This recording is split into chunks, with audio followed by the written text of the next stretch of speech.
William H. Norris was born in Georgia in 1800, the son of a Revolutionary War veteran. He grew up in Georgia and moved to Alabama in 1820. He married twice and went on to have a healthy career in the State Congress of Alabama, also being elected as Grand Master of his Masonic Lodge. The Civil War changed things for him, though, as it did for many people in the South. When the war ended badly for the South, Norris would start quite an interesting trend.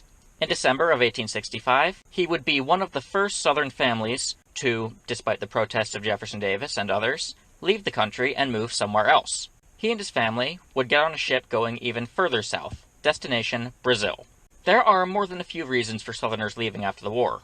Homes got destroyed, politics were shifting against them, an entire, very large group of people who had reason to hate them were now getting more rights and possibly even a vote. This would be enough to scare many people away.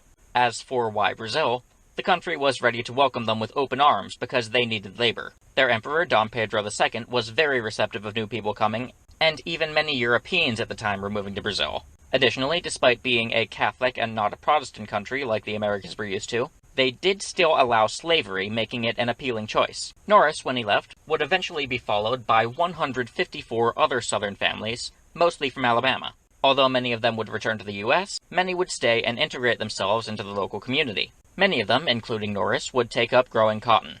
As for Norris himself, he was quite successful in Brazil as well. He would end up serving as an imperial congressman for his region where the Americans grouped together, and he would eventually be promoted to colonel in Brazil's National Guard. He would live a very long life in his new home community, dying in 1893. If you want to learn more about the Confederados, the Confederates who moved to Brazil, my friend Micah History is doing a video on their entire community, not just Norris. I'll put the link in the description when it comes up. See you next time.